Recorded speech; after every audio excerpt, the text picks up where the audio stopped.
Bueno, vamos a hablar un poco de sistema endocrino. Y el sistema endocrino no es más que un sistema de órganos y tejidos, los cuales son de gran importancia ya que secretan hacia el torrente sanguíneo, por eso también se llama órganos de secreción interna, una sustancia importante en nuestra economía que se llaman hormonas. Esas hormonas son capaces de llevar a cabo funciones específicas en nuestro organismo o en nuestro sistema, ¿vale? Por lo tanto, en más específico, vamos a explicar que el sistema endocrino no es más que un sistema de glándulas de secreción interna, Está formado por órganos y tejidos que están en nuestro organismo y que segregan un tipo de sustancia que se llaman hormonas. Estas hormonas se liberan al torrente de la sangre, al torrente sanguíneo, y regulan muchas funciones o casi todas las funciones de nuestro organismo. Como pueden ser la velocidad del crecimiento, como pueden ser algunas funciones o la función de los tejidos, el metabolismo, el desarrollo y funcionamiento de los órganos sexuales y en algunos aspectos incluso pueden alterar, pueden influenciar en la conducta, en el desarrollo de la conducta. Tenemos que, ¿qué cosa es como ejemplo de glándulas endocrinas? Tenemos, por ejemplo, la hipófisis, es una glándula endocrina, seguro que habéis oído hablar mucho de ella. Está también el tiroides, las paratiroides, suprarrenales y la pineal, son glándulas del sistema endocrino. Pero hay que tener en cuenta que también existen órganos que presentan tejidos de tipo endocrino. Órganos que son órganos que desarrollan otras funciones, pero que además presentan tejido endocrino, es decir, que secretan también hormonas, como por ejemplo hipotálamo, por ejemplo el timo, por ejemplo el corazón, el páncreas, el hígado, estómago, intestinos, sobre todo el delgado, riñones, ovarios, testículos, la placenta, células incluso del tejido adiposo y células de la sangre como algunos linfocitos. Es decir, que no solamente las glándulas como tal secretan hormonas, hay que tener en cuenta que hay órganos y sistemas que también presentan tejidos endocrinos y secretan también este tipo de sustancias. ¿Qué cosa es una hormona? Hormonas no es más que sustancias químicas que se secretan por una o varios grupos de células y por supuesto ejercen una función en las células del organismo. A estas células se le denominan células dianas, donde las hormonas ejercen su función o van a ejercer su acción, se llaman células dianas. Hay varios tipos de hormonas y se clasifican, por ejemplo, cuando la sustancia o cuando las células liberan hormonas que se extienden a través del líquido extracelular hasta otras células que se encuentran cerca, es decir, simplemente le hace falta estar cerca una de otras, y a través de la sustancia extracelular que las rodean se transmite la hormona, eso se llama tipo paracrina. Esta glándula se llama paracrina. Sería una glándula endocrina cuando las hormonas que se liberan en la sangre, donde pueden dar lugar a respuesta en casi todas las células del cuerpo. Es decir, si yo soy una glándula paracrina, que es la que hemos dicho anteriormente, yo secreto mis hormonas y estas no van al torrente sanguíneo, lo que van es al espacio extracelular. Y allí van a ejercer su función a células que son vecinas, que están cerca, entonces se llaman paracrinas. Las endocrinas, a diferencia de estas, vierten su contenido al torrente sanguíneo. Y como van por la sangre las hormonas, entonces son capaces de actuar en un sitio lejano a donde han sido secretadas, ¿verdad? Entonces pueden hacer su función en muchísimas partes de nuestro organismo, ¿vale? Están las yuxtacrinas, que están conectadas por sus membranas plasmáticas. Aquí las células están pegadas unas con otras, pegadas que se tocan unas con otras. Entonces la secreción hormonal influye en las células que están al lado. Entonces serían yuxtacrinas. Y están las autocrinas, que entonces ellas vierten su secreción, sus hormonas, e influyen en ellas mismas. Entonces son autocrinas. La función ellos van a ser sus propias células dianas. Por ejemplo, la autocrina es esto mismo. Ellas secretan las hormonas y tienen receptores en su superficie para esas mismas hormonas que ya han secretado. Por lo tanto, esto es una célula autocrina. Ella es el blanco, la diana de ella misma. ¿Vale? Entonces eso se llama autocomunicación o comunicación autocrina. Esto es importante, a ver, decir que las células, cada célula tiene receptores en su superficie y son receptores específicos para las hormonas que van para las hormonas a las que tienen o las que son dianas ellos, ¿vale? La paracrina, esta es una célula que está virtiendo las hormonas de transmisión a través de quién dijimos, a través del líquido extracelular. Esta es la célula secretora y va hacia las células dianas. Y las células dianas están vecinas a ella, no están en contacto íntimo con ella, están cerca de ella, ¿verdad? Entonces estas son un tipo de secreción del tipo paracrina. Las señales son hormonas, las cuales solo son captadas por las células vecinas de la célula secretora. Esta yuxtacrina, pero la célula yuxtacrina está pegada una con otra, está muy pegadita, incluso hacen contacto con ella, y tiene receptores, por supuesto, para su molécula, para su hormona. La molécula señal unida a membrana. Esta es la célula emisora y esta es la célula blanco. Y esta es la endocrina, que la endocrina, como habíamos dicho, va al torrente sanguíneo. Las hormonas que secretan van al torrente sanguíneo y son transportadas por el torrente sanguíneo y van a ir hacia las células dianas que tienen el receptor para estas hormonas, pero que no están cerca de ellas, más bien están a un punto muy lejanos de donde fue secretada. Y casi siempre los receptores lo tienen casi la mayoría de todas las células del cuerpo. Por ejemplo, son la del tiroides. Cuando secretan ella es una glándula endocrina. Vierten sus hormonas a la sangre y ejercen su función a nivel de todos los tejidos musculares, todos los susceptibles, todo lo que es encargado de aumentar o disminuir el metabolismo. Entonces se encuentra en el sistema general. Otra hormona característica de esto es la del crecimiento, por ejemplo, que tienen diana en casi todos los tejidos que crecen, que son susceptibles a crecer, por lo tanto tienen receptores en casi todo lo que es el organismo, y se vierten en la sangre, en el torrente sanguíneo. Tipos de hormonas según su estructura química. Bueno, aquí también tenemos que clasificar. Es un poquito como para aprender de memoria, pero de todas maneras es bueno que sepan ustedes que existen hormonas esteroideas, aminas biógenas. Las esteroideas son similares al colesterol, por eso se llaman hormonas esteroideas. Y solamente no vamos a explicar la estructura química de ella para no profundizar tanto, pero vamos a mencionar más o menos dónde se secretan estas hormonas tiroideas. Las hormonas esteroideas son similares al colesterol y se secretan, por ejemplo, por las suprarrenales, que vamos a ver luego dónde están. Como por ejemplo la aldosterona y el cortisol, son hormonas esteroideas.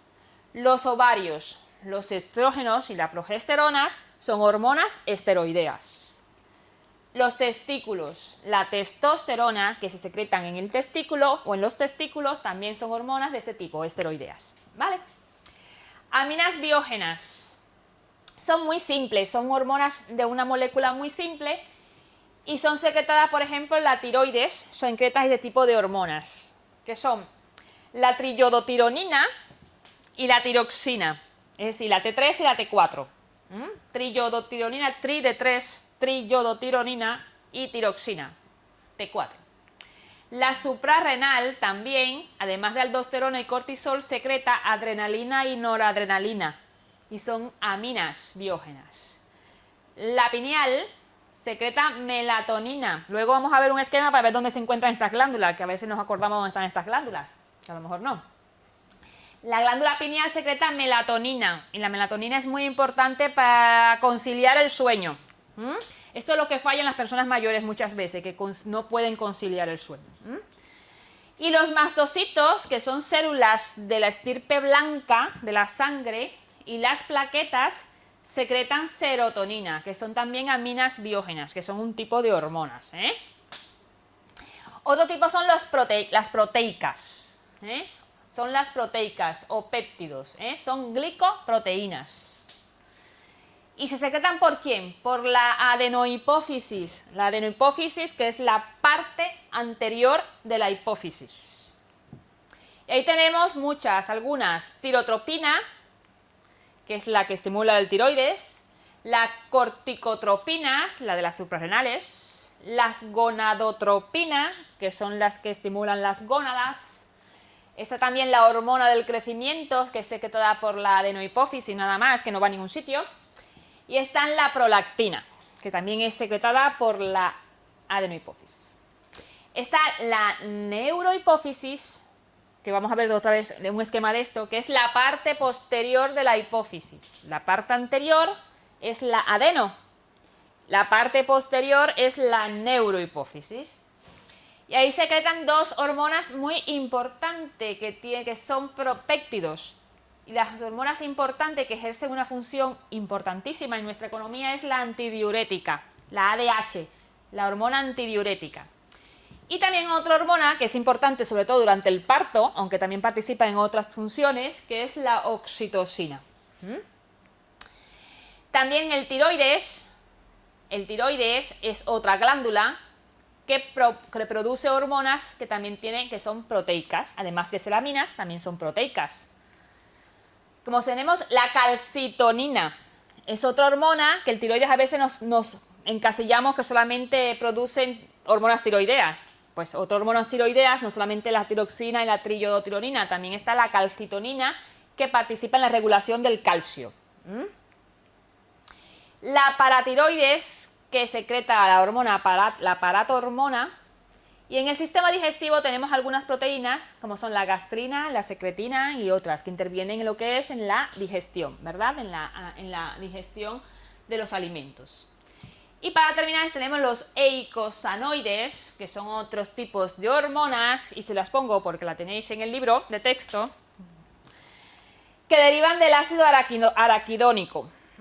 Y ahí tenemos las prostaglandinas y los leucotrienos, que son secretados por células, por todas las células de nuestro organismo, a excepción solamente de los glóbulos rojos, que no secretan ese tipo de hormonas.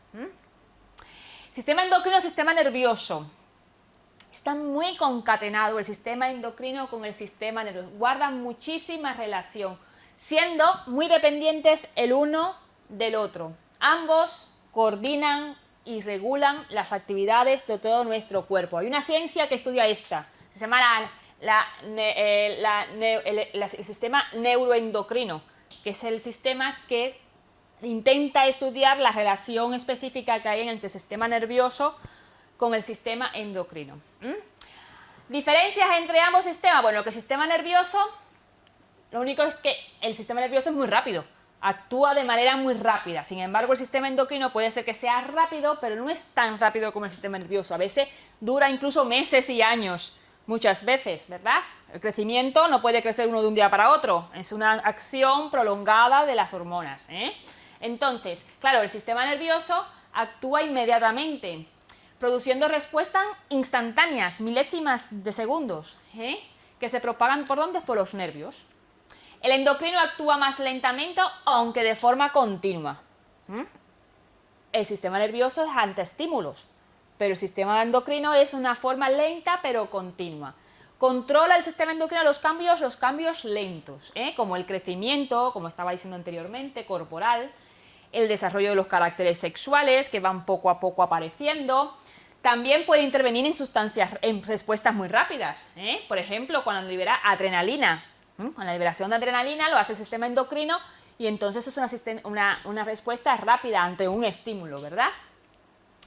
En unos casos el sistema nervioso estimula o inhibe la secreción de hormonas, que esa es otra relación que tiene. El sistema mismo propio nervioso estimula o inhibe la secreción de alguna hormona. Y a veces también las hormonas que secreta el sistema endocrino inhibe o estimula alguna acción del sistema nervioso. Es decir, que están muy íntimamente relacionados el sistema endocrino y el sistema nervioso, para la función o para mantener el equilibrio en nuestro organismo. ¿Cómo se transportan las hormonas en la sangre? Bueno, las hormonas no todas se diluyen o son solubles en agua, por lo tanto, muchas hormonas se liberan al torrente sanguíneo y pueden ir de forma libre, pero otras son hidrófobas y tienen que obligatoriamente estar unidos a proteínas que la transportan de un sitio a otro para que la lleven al sitio donde tiene que hacer su acción. Por lo tanto, las glándulas endocrinas se encuentran entre los tejidos más vascularizados. Eso sí es verdad. Las glándulas endocrinas, si son endocrinas y vierten sus hormonas al torrente sanguíneo, tienen que estar rodeados de vasos sanguíneos. No pueden estar desprovistos de vasos sanguíneos. Tienen que estar muy ricas en vasos sanguíneos. ¿Me entienden? Entonces, están metidas o están distribuidas en los tejidos más vascularizados del organismo. Por ejemplo, la adrenalina, la noradrenalina, los péptidos y proteínas son hidrosolubles. Es decir, ellos van tranquilamente de forma libre a través del plasma. No se unen a proteínas porque son hidrosolubles. Pero existen otras, hombre, yo creo que es importante que sean para que actúen rápidamente, porque estas hormonas tienden a actuar en las respuestas muy rápidas. La adrenalina, la noradrenalina se vierten a la sangre ante un estímulo agudo. Sin embargo, hay otras hormonas, por ejemplo, las esteroides y las tiroideas son hidrófobas, es decir, le tienen miedo al agua, no son solubles en el agua. Entonces, le hace falta algún transporte para poder llegar al sitio donde van a hacer su función. Y no sé, lo que hacen es usarle transporte a las proteínas. Son proteínas específicas que sirven para eso. ¿Y dónde se sintetizan esas proteínas? Fundamentalmente se sintetizan en el hígado. Por ejemplo, como la globulina fijadora de testosterona, que son esteroideas, la globulina fijadora de cortisol, la globulina fijadora de hormonas tiroideas. Estas no son solubles y tienen que ir obligatoriamente fijadas a algunas proteínas.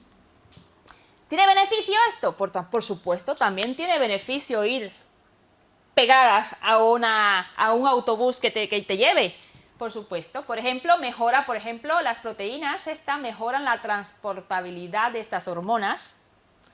También retrasan la pérdida de pequeñas moléculas de hormonas por filtración por el riñón y su salida del organismo por la orina. Al estar unidas a las proteínas, impiden que el riñón la filtre y se eliminen por la orina, y por lo tanto están más tiempo en la sangre, ¿verdad? Y proporcionan estas una reserva de hormonas en la sangre. Al estar unidas, están en la sangre y van liberándose poco a poco hacia el tejido que la necesite. Si estuvieran libres, enseguida actuaran y se metieran en el tejido diana. Pero como están unidas proteínas, ellas se mantienen circulando por la sangre y de acuerdo a las necesidades que presente el organismo, entonces van a irse utilizando de una forma lenta o poco a poco, ¿vale? Siempre está provisto el organismo de este tipo de hormonas, ¿vale? Entonces son los beneficios de estar unidas entonces a estas proteínas específicas. Las hormonas se interaccionan unas con otras, sí, interaccionan, y existen efectos específicos. Y efectos, por ejemplo, efectos permisivos. Es un efecto permisivo, a veces un nombre dice algo. Efecto sinérgico, efecto antagónico. Eso por su nombre más o menos nos da la idea de algo. Cuando una hormona prolonga los efectos de otra hormona que actuó previamente, se llama efecto permisivo. Cuando, por ejemplo, las hormonas tiroideas prolongan el efecto de la adrenalina sobre la lipólisis. Por lo tanto, es una hormona que acelera o que alarga, prolonga el efecto de otra hormona que actuó antes que ella. Sinergismo. ¿Qué es el efecto sinérgico? Cuando dos hormonas actúan de forma unida, simultánea, para lograr un efecto mayor. Si por ejemplo, los estrógenos y la LH son necesarias para la producción del ovocito. Estas dos hormonas, el estrógeno y la LH, que son la luteinizante, son las dos importantes para la producción del ovocito. Ellas actúan juntas y hacen un efecto mayor. Y el efecto antagónico son cuando dos hormonas tienen efectos opuestos. Efectos antagónicos, dos hormonas, efectos opuestos. Por ejemplo, la insulina y el glucagón, que se secretan en el páncreas. La insulina promueve la gluconeogénesis y el glucagón la glucogenólisis. A través del glucagón aumenta la glucemia en la sangre y la insulina lo que es un hipoglicemiante por excelencia. El glucagón es un hiperglicemiante y la insulina es un hipoglicemiante. Por lo tanto, tienen efectos contrarios. Importante saber una cosa en el sistema endocrino.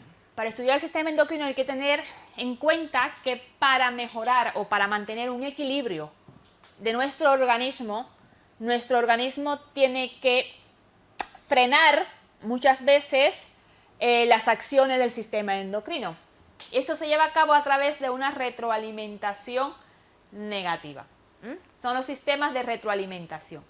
En nuestro cuerpo, la mayoría de las funciones de nuestro organismo están controladas por el sistema nervioso y endocrino, pero están reguladas por un mecanismo de retroalimentación negativa para mantener lo que es el equilibrio interno. El equilibrio interno. Solamente hay muy pocas con retroalimentación positiva, algunas pocas estímulos que están enriquecidos de forma positiva. Es decir, la retroalimentación negativa lo que hace es restaurar siempre la variable afectada a lo normal, llevarlo a lo normal. Un ejemplo, si vemos, por ejemplo, una secreción porque nos exponemos al frío, un ejemplo, nos exponemos al frío y tenemos mucho frío y lo que queremos es entrar en calor. Entonces, la hormona tiroides comienza a secretar hormonas tiroideas que van a aumentar el metabolismo en general de nuestro organismo para producir calor. Al aumentar el metabolismo general podemos provocar aumento del calor.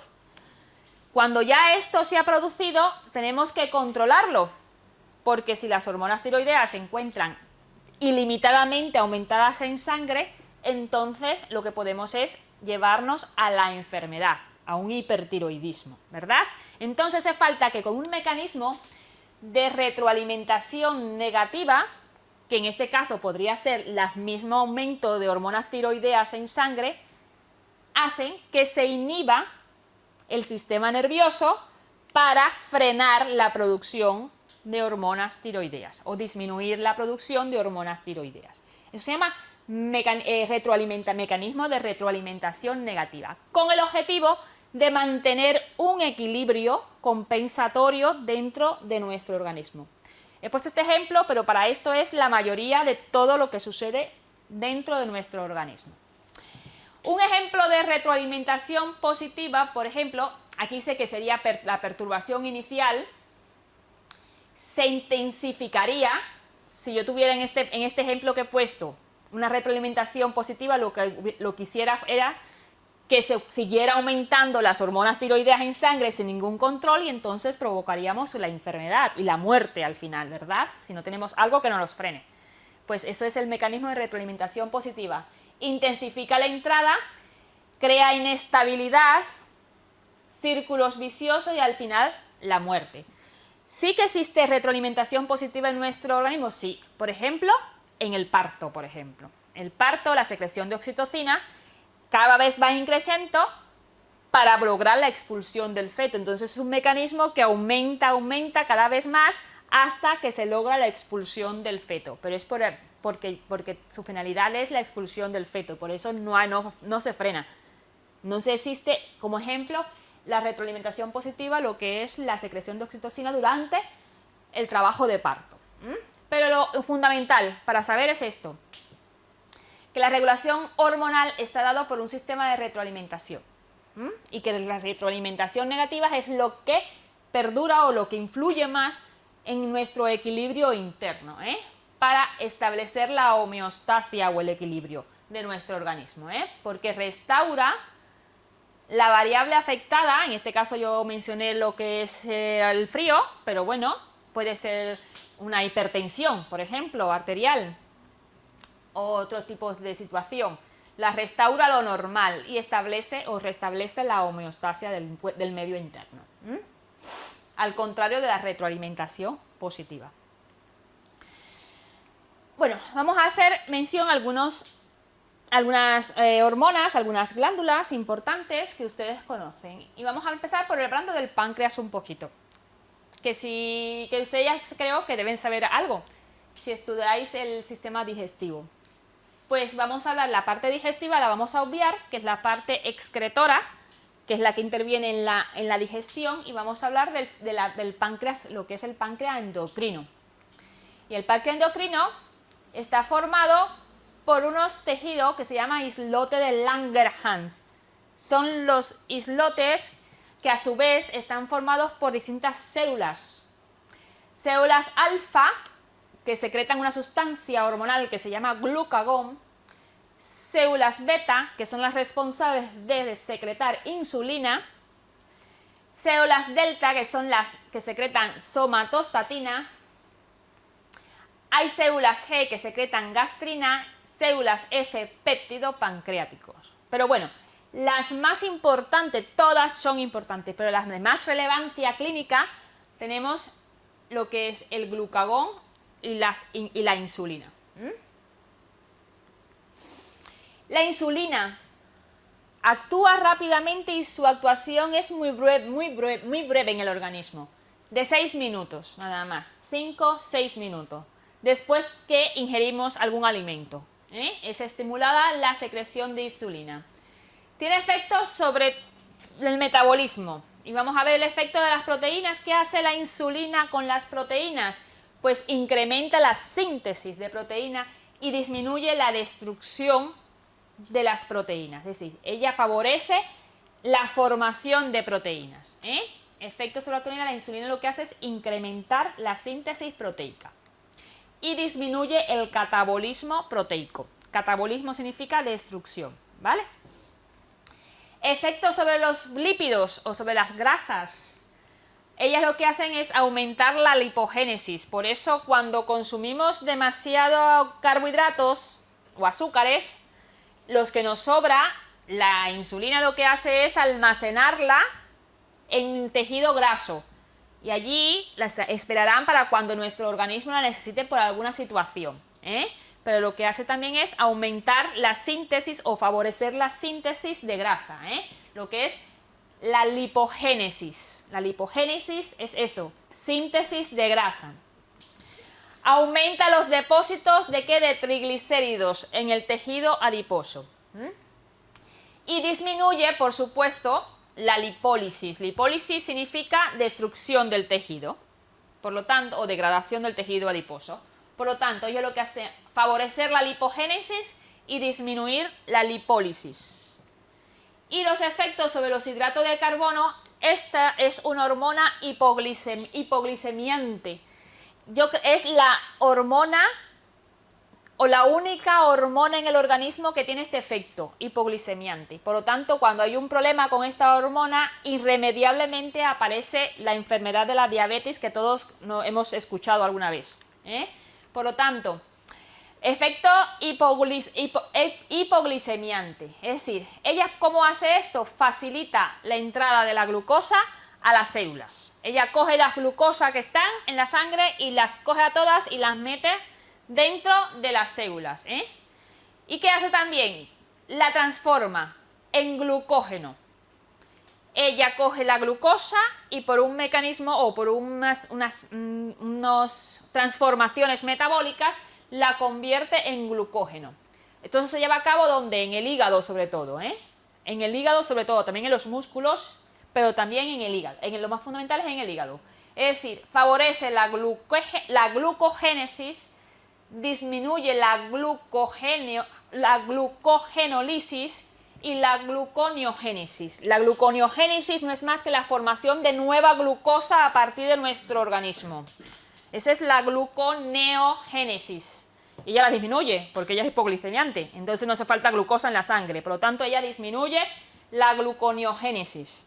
Y por supuesto, la glucogenólisis, porque ella no le conviene destruir el glucógeno para obtener glucosa. porque ella lo que es, tiene un efecto contrario, es un efecto hipoglicemiante. Ella coge la glucosa y la saca del torrente sanguíneo.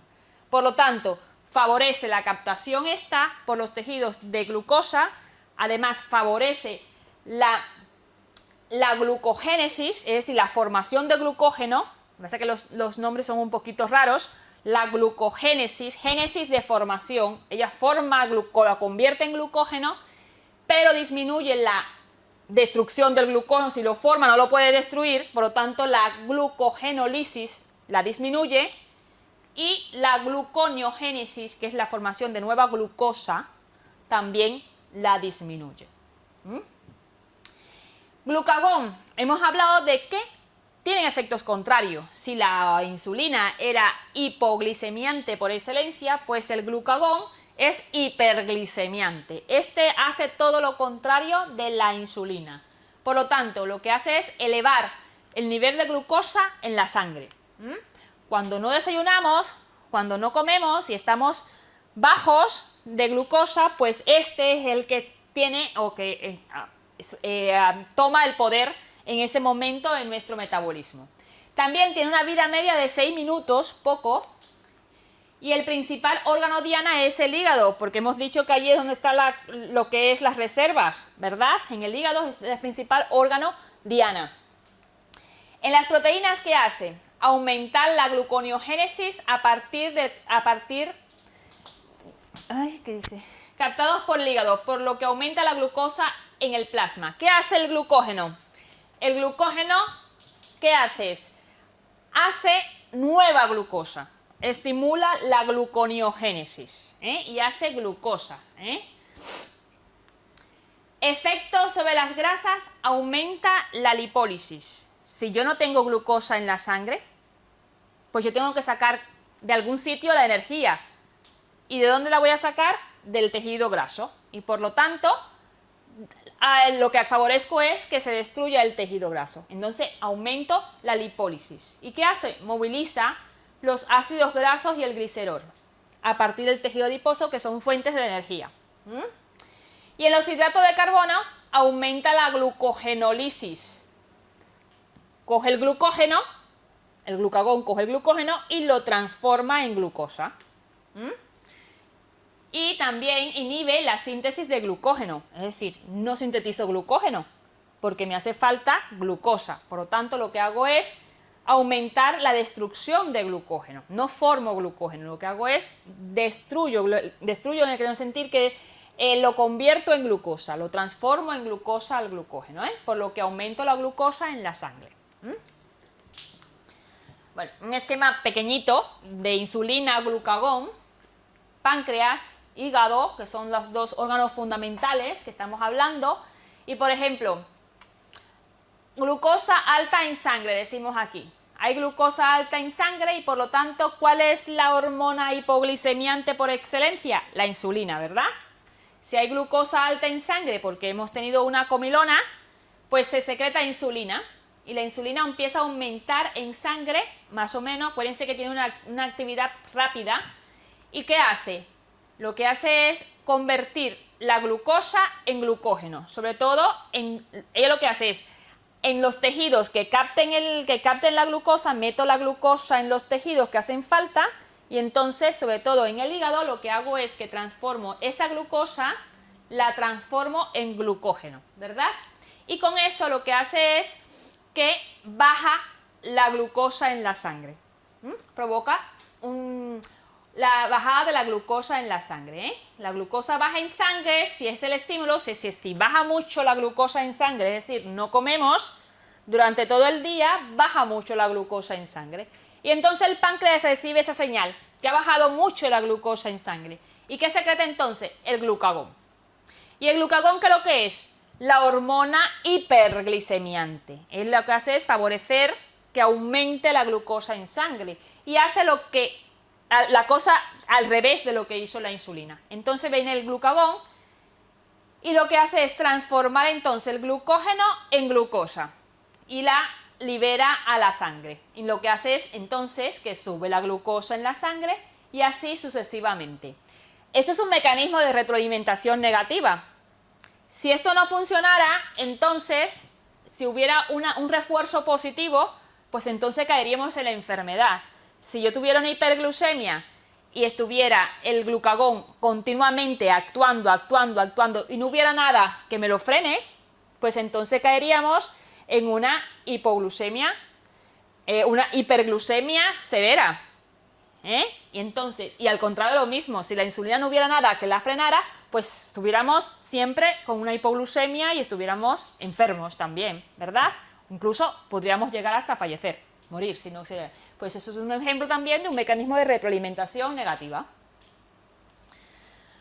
Otras hormonas que contribuyen a mantener estable la glucosa en la sangre, además de estas que hemos mencionado, que son las fundamentales, pues sí, pues tenemos el cortisol, pues tenemos las hormonas del crecimiento. Las hormonas del crecimiento le influyen mucho, es como sinérgica la actividad. Hormonas tiroideas, las catecolaminas, también. La acción de estas hormonas es más, por supuesto, a largo plazo. Las que hemos visto anteriormente, acuérdense, actuaban enseguida, en 6 minutos eran las primeras que se secretaban para mantener el control. Ya estas actúan mucho más a largo plazo, no tan rápidas como las hormonas pancreáticas. Mencionamos la somatostatina, que también es otra hormona secretada por el páncreas, que inhibe la liberación de hormona del crecimiento hipofisiaria, así como la de glucagón, insulina y gastrina. También es una manera de tener un control más estricto de lo que es el metabolismo de los carbohidratos.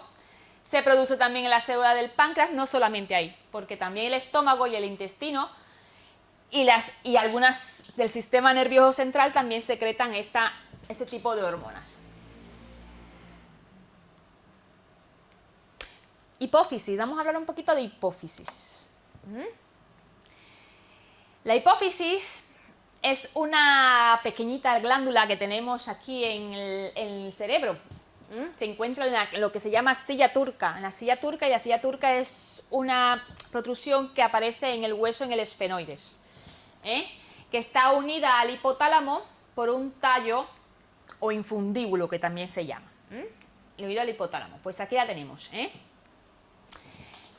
Aquí tenemos.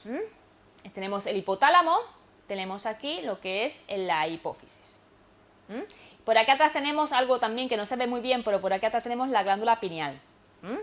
Pero tenemos aquí la hipófisis, con el infundíbulo y que se une al hipotálamo. Tenemos el tálamo y la parte de abajo del tálamo, el suelo del tálamo es lo que se llama hipotálamo, pero tiene varias partes.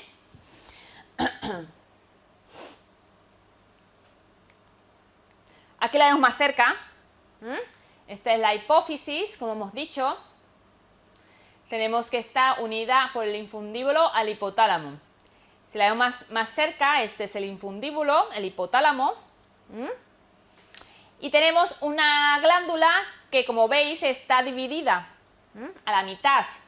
Tiene una parte media, pero tiene una parte anterior o un lóbulo anterior que también se le denomina adenohipófisis y una parte posterior que se le denomina neurohipófisis, ¿verdad? Parte anterior de la hipófisis, adenohipófisis, parte posterior de la hipófisis, neurohipófisis.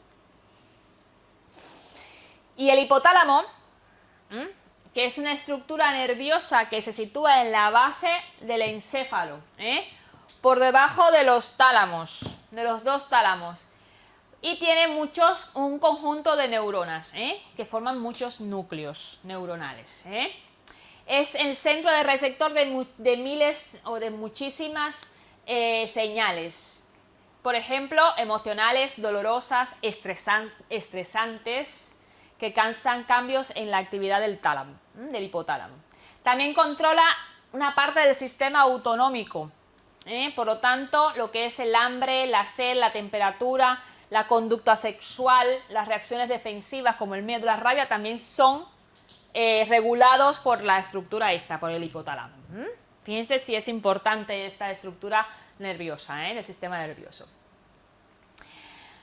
Relación del hipotálamo con el sistema endocrino. Bueno, En él encontramos, como dijimos anteriormente, en el hipotálamo se encuentran un grupo de neuronas que son especiales, que sintetizan al menos 9 neuronas diferentes con la función de regular la secreción de hormonas de la hipófisis anterior. Está comunicado el hipotálamo con unas, lo que es cuerdas nerviosas que van desde el hipotálamo hasta la adenohipófisis, y también hace lo mismo con lo que es la neurohipófisis. Pero lo que es la diferencia entre uno y otro es que en la adenohipófisis esto van acompañados con unos capilares sinusoidales, que es como un amasijo de capilares que son especiales, que van hacia la adenohipófisis, que son las que son liberadas. Por eso las hormonas que se encuentran en la adenohipófisis son liberadas directamente al torrente sanguíneo, por este sistema de capilares que se encuentran en la adenohipófisis, a diferencia de la neurohipófisis, y esa es la diferencia entre una y otra. Por eso la parte de atrás se llama neurohipófisis, porque es más de tejido, constituida por axones o por terminaciones nerviosas. La parte de adelante, o la anterior, la adenohipófisis, está constituida por unas capilares sinusoidales especiales, con características especiales. Entonces, la hipófisis anterior u otros grupos neuronales especiales que sintetizan dos hormonas que posteriormente son transportadas desde la neurohipófisis, en donde son liberadas a la sangre. De modo que el hipotálamo y la hipófisis regulan prácticamente todos los aspectos del crecimiento, del desarrollo, del metabolismo, de la hemostasia del organismo. El hipotálamo está en íntima relación con la adenohipófisis, por lo que hemos dicho anteriormente. El hipotálamo secreta sustancias desde allí, desde su interior, sustancias que van a activar, sobre todo en la adenohipófisis, otras hormonas. Ellas influyen en la activación de estas hormonas para que la hipófisis forme estas hormonas, que a su vez van a ser liberadas al torrente sanguíneo para actuar en las células dianas a nivel de todo el tejido o de todo el organismo. Asimismo lo hace con la neurohipófisis. Lo que se hace con la neurohipófisis, ya veremos posteriormente, que es distinta a la secreción. Secretan solamente dos hormonas las neurohipófisis. Por lo tanto, por eso es que el hipotálamo y la hipófisis en su conjunto, su relación es muy importante y regulan, como dice muy bien, en todos los aspectos el crecimiento, el desarrollo, el metabolismo y la hemostasia completa de todo el organismo.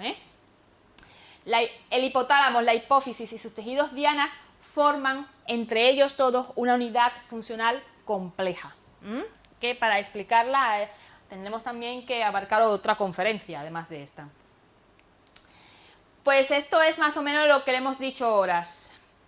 En el hipotálamo se secretan hormonas, en las neuronas que se encuentran están constituidas el hipotálamo. Aquí aparecen sustancias que son secretadas hacia la adenohipófisis, que como veis, lo que le estaba explicando, que están compuestas la adenohipófisis por unas arterias, unos sinusoides especiales, no así la neurohipófisis, que más bien es terminación nerviosa que llegan hasta la neurohipófisis. Es la diferencia que hay entre la adeno y la neuro. Entonces, estas hormonas que son secretadas por estas neuronas hipotalámicas pasan hacia la hipófisis y activan otras hormonas, que son estas, y que las hormonas de la adenohipófisis y de la hipófisis van a ser secretadas hacia la sangre y van a influir en los órganos dianas, que se encuentran a largas distancias en todo nuestro organismo. Por lo tanto, influyen, por ejemplo, en el crecimiento, influyen en el metabolismo, influyen en la reproducción, en los caracteres sexuales, influyen en lo que es las glándulas, en este caso mamarias, en la lactancia, lo que es ovario, en las suprarrenales, para secretar cortisol y otras hormonas, ¿vale?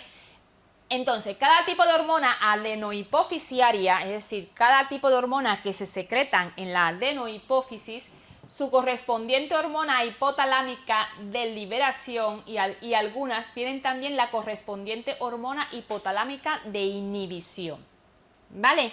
Entonces, cada hormona que se secreta en la adenohipófisis tiene su hormona hipotalámica correspondiente, que vamos a ver algunas ahora, de liberación, y algunas tienen también la correspondiente hormona hipotalámica de inhibición.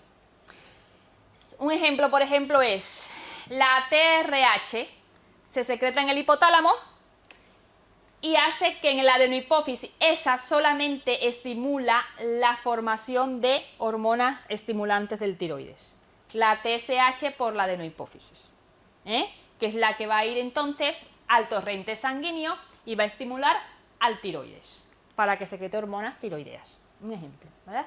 Pero es la TRH a la TSH, no va a estimular a otra, ni a la CTH, ni a la GH, ni a otra más. Vamos a ver. Por ejemplo, hormona liberadora de corticotropina. ¿Dónde se secreta esta hormona? Pues se secreta en el hipotálamo. El órgano blanco, la adenohipófisis.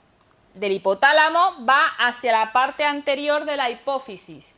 ¿Y qué hace? Estimula la secreción de hormona que es de estimulación de la ACTH, que es la que estimula las suprarrenales, las glándulas suprarrenales.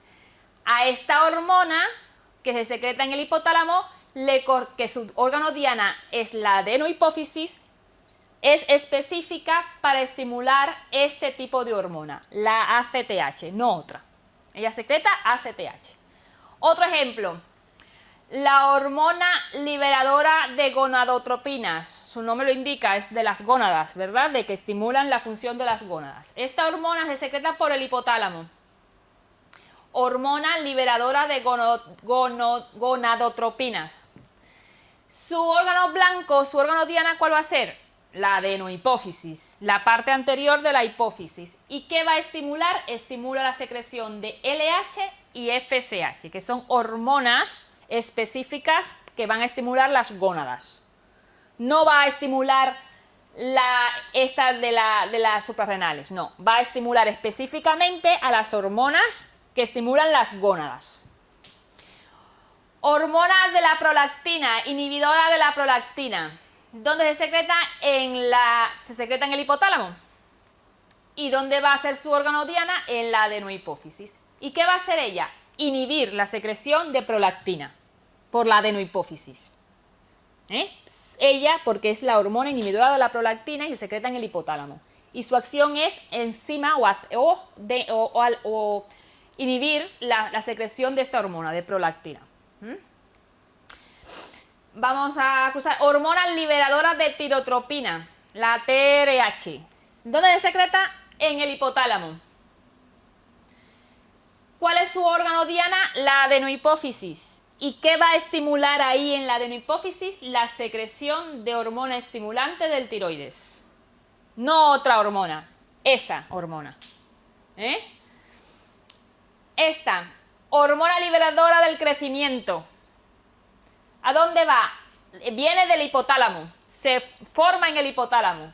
¿A dónde va? A la parte anterior de la hipófisis. ¿Y qué va a hacer? Estimular la hormona del crecimiento en la adenohipófisis. No va a estimular a otra hormona, simplemente o solamente la del crecimiento. Hormonas de la parte anterior de la hipófisis. Vamos a mencionarla un poquito, En la parte anterior de la hipófisis, lo que hemos dicho anteriormente, es una glándula, aparte está muy vascularizada, que tienen sinusoides dentro de esta parte de la glándula, de la adenohipófisis, extensos sinusoides. Y en esta parte hay 5 tipos de células diferentes. La adenohipófisis tiene sinusoides en su interior y tiene 5 tipos de células diferentes que secretan hormonas, Y estas hormonas son 7 y son las principales, las que vamos a mencionar. Están las células que secretan hormonas somatotropas, soma de cuerpo, del soma, somatotropas, que producen hormonas del crecimiento, o la somatotropina. Eso es lo que se secreta en la ADH, en la adenohipófisis. Otro tipo de células son las lactotropas, que son las que sintetizan prolactina. Otras células son las corticotropas, células corticotropas que sintetizan hormonas para estimular la corteza suprarrenal. que es la ACTH. Y también la hormona estimulante de los alfa-melanocitos. Aquí también hay una hormona que produce la formación de melanocitos, que lo estimulan. Entonces, esta hormona son sintetizadas, al igual que las hormonas de la que estimula la corteza suprarrenal, también estimulan la hormona estimulante de producción de melanocitos. Otro tipo de células son las tirotropas, que su nombre lo indican, tiro, de tiroides, producen la hormona estimulante del tiroides. Y están las gonadotropas, que producen las hormonas estimulantes de las gónadas, que en este caso son la hormona FSH, que es la folículo estimulantes, y la LH, que es la luteinizante. Ya sé que los nombres son raros, eso simplemente es leer y aprendérselo. Esto es más o menos un esquema. Vean la diferencia que yo os dije de la adeno con la adenohipófisis como es rica en capilares, a diferencia de la neurohipófisis, que son terminaciones axonales, nerviosas en la neurohipófisis. Estamos ahora en la adenohipófisis, en la hipófisis anterior. Y aquí se producen, ¿quién? La hormona del crecimiento, que interfiere en los músculos, los ligamentos, el hueso, todos los tejidos susceptibles a crecer. Tenemos la adenocorticotropina, que influye en la corteza suprarrenal, la hormona estimulante del tiroides, en el tiroides, las hormonas gonadotrópicas, que son las FSH, la folículo estimulante, y las luteinizantes, que estimulan el ovario y el testículo, la prolactina, que estimulan las glándulas mamarias. Esto es lo que es la adenohipófisis. Recordarles que para que estas hormonas de la adenohipófisis se secreten, deberían de ser previamente estimuladas por las hormonas específicas a cada una de ellas proveniente del hipotálamo, ¿verdad? Lo que hemos dicho anteriormente. Estas hormonas no se secretan solas, no se forman en la adenohipófisis por amor al arte, son secretadas o son estimuladas por las hormonas que se secretan desde el hipotálamo, ¿verdad? Específicas para cada una de ellas. Hablar un poquito de algunas, la hormona del crecimiento, por ser por las más importantes. Hormona del crecimiento, también la somatotropina, GH, es la manera de la abreviatura de identificarla. Que acuérdense, la hormona del crecimiento no funciona a través de una glándula diana, sino que actúa sobre todos los tejidos del organismo. Casi todos los organismos de los tejidos componen sus dianas, Es la hormona más abundante, secretada por la hipófisis anterior. Que provoca crecimiento de todos los tejidos que pueden crecer, que son capaces de crecer. Por lo tanto, es muy necesaria ¿para qué? Para el desarrollo corporal normal del niño y del adolescente. ¿Cómo son los efectos de ellas sobre las proteínas? Pues ellas que hacen aumentar la síntesis de proteínas, ¿no? ¿Verdad? Si van a provocar aumentos, entonces aumenta la síntesis de proteínas. ¿Cómo se llama esto? Anabolismo. La síntesis se llama, la formación de proteínas se llama anabolismo. Esa es la palabra. Y reduce la destrucción. ¿Cómo se llama eso? Catabolismo. Entonces reduce el catabolismo proteico. Aumenta el anabolismo y reduce el catabolismo. ¿Qué aumenta? Aumenta también la división celular. Si va a crecer un tejido, pues necesita dividirse la célula. Por lo tanto, aumenta la división celular, ¿verdad?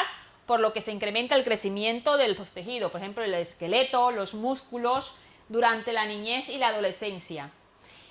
En los adultos se mantiene el tamaño de los huesos y músculos, promueve la reparación tisular. Como no vamos a aumentar en los adultos, ya no estamos creciendo, pero promueve la hormona del crecimiento, promueve la renovación del tejido, porque también es importante, ¿vale? Efectos en las grasas, pues estimula el catabolismo de las grasas almacenadas del tejido adiposo. ¿Catabolismo qué cosa es? La degradación, eso se llama catabolismo. Efectos sobre los hidratos de carbono, disminuye la utilización de la glucosa. Si tenemos grasa y la estamos destruyendo, estamos utilizando la energía, Entonces lo que hace es disminuir la utilización de la glucosa en el organismo para obtener energía. ¿Por qué?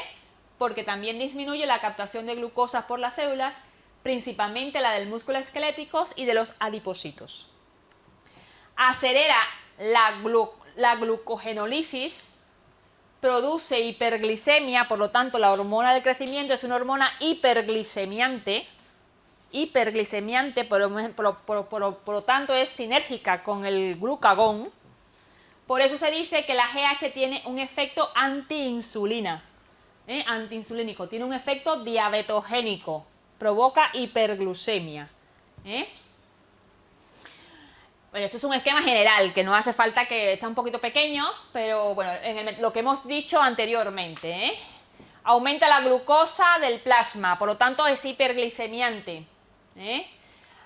Disminuye los aminoácidos plasmáticos, ¿por qué? Porque lo está utilizando para formar proteínas, por lo tanto disminuye los aminoácidos en el plasma.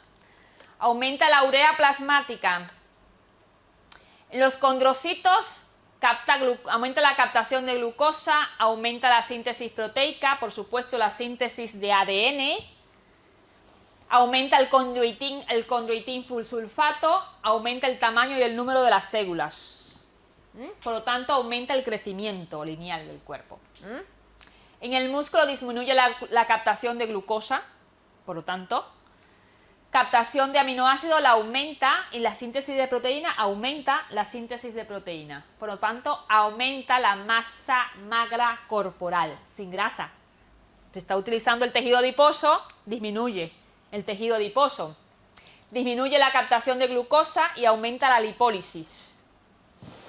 Por lo tanto, disminuye los depósitos de ácido graso, de adipocitos.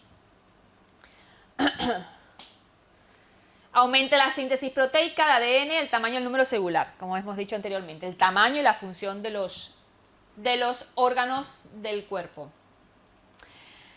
La GH es estimulada, aquí no lo tengo puesto, pero la hormona del crecimiento es estimulada, por ejemplo, por el estrés, por la fiebre, también estimula las hormonas del crecimiento, la estimula el estrés, la fiebre.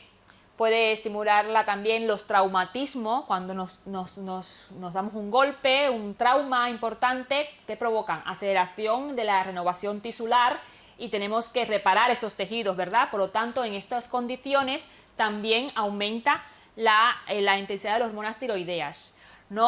El sueño, durante el sueño también se ha visto un incremento de esta hormona, por eso no es por nada que los niños durante el crecimiento, el dolor del crecimiento creo que es más intenso durante las noches, porque aumenta el ritmo, la intensidad de secreción de hormonas del crecimiento, durante los traumatismos por lo dicho, y la fiebre también lo aumenta, la secreción de hormonas tiroideas, de hormonas del crecimiento. La prolactina es una hormona que todo el mundo la conoce, más o menos. También es secretada por la adenohipófisis o hipófisis anterior. El órgano diana, como ustedes saben, es la glándula mamaria, ¿verdad? ¿Qué hace la prolactina? Es la responsable de la lactogénesis, quiere decir la producción de leche, ¿verdad? Tenemos el ciclo de oferta y demanda. El estímulo que sería para la secreción de prolactina sería el estímulo la succión que ejerce el niño en el pezón de la madre. Los receptores que se encuentran en el pezón, hay receptores sensoriales que envían información al cerebro, indicando ¿qué cosa? Que es necesario producir leche porque el niño está succionando. Y eso es el estímulo.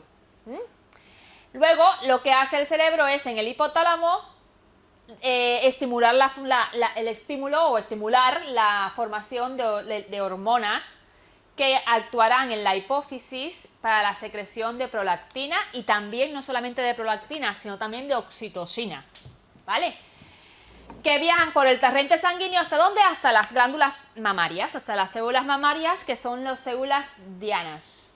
¿Qué hace? La prolactina aumenta la producción láctea, estimula las células secretoras responsables de producir la leche. ¿Y qué hace la oxitocina? Contraen las células musculares alrededor de las glándulas de las glándulas mamarias, son células musculares de los alvéolos. ¿Y qué hace? Al comprimir obliga a expulsar la leche, contrae y expulsa así la leche, por los conductos galactóforos que presenta. Y entonces el vaciado, los senos galactóforos que almacenan la leche se vacían gracias a la succión. El niño va succionando y va vaciando lo que son los senos galactófagos. La producción láctea está determinada por la frecuencia de la succión y del vaciado que ejerce el niño en lo que es el seno galactóforo. Entonces, esto es un ciclo de oferta y demanda. Si mientras más pongo al niño a succionar, más secreción de hormonas prolactina y oxitocina voy a tener, más producción de leche voy a tener, más se va a alimentar el niño. Si dejo de poner el niño, por lo tanto el estímulo desaparece o va desapareciendo, por lo tanto va disminuyendo la activación del hipotálamo y así no se va a secretar hormonas de la prolactina, se va a inhibir la producción de prolactina, ¿vale?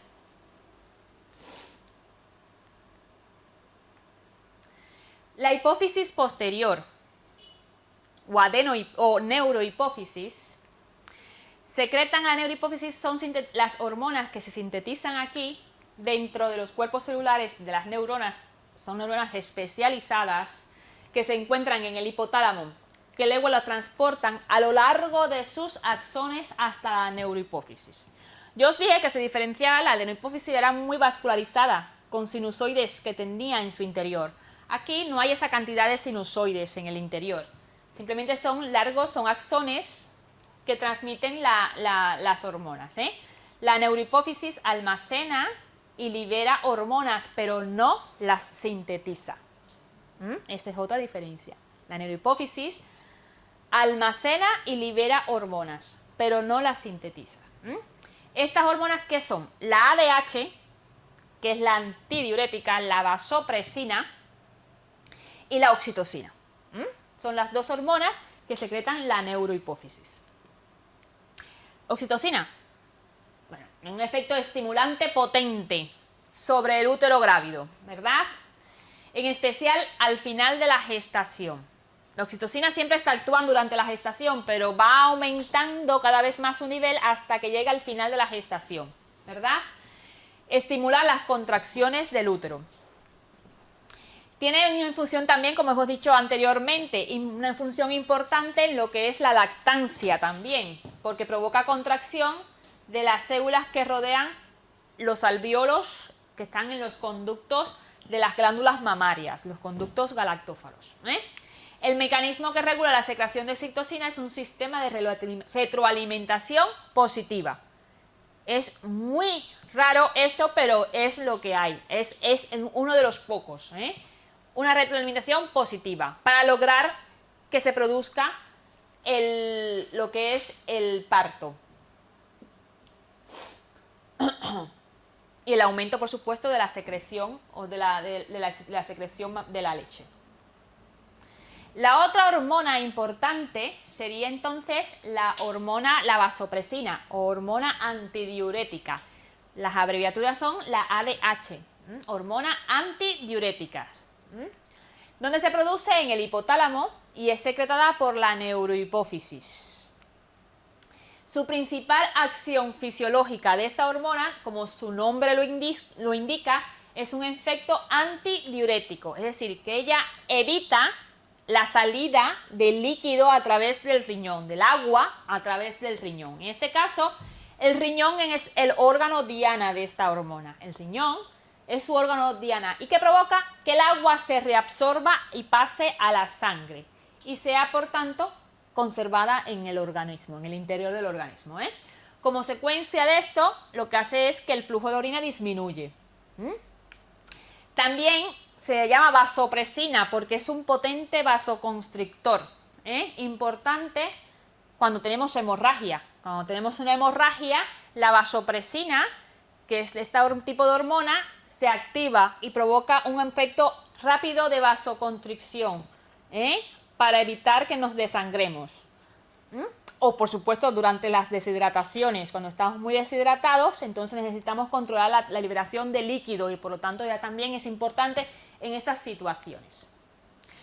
Bueno, hasta aquí en sentido general el sistema endocrino. Es mucho más extenso, por lo tanto yo os animo a que profundicen y sigan leyendo en el libro de texto para seguir investigando y sabiendo más acerca de este sistema que es muy importante en nuestra economía. Muchas gracias.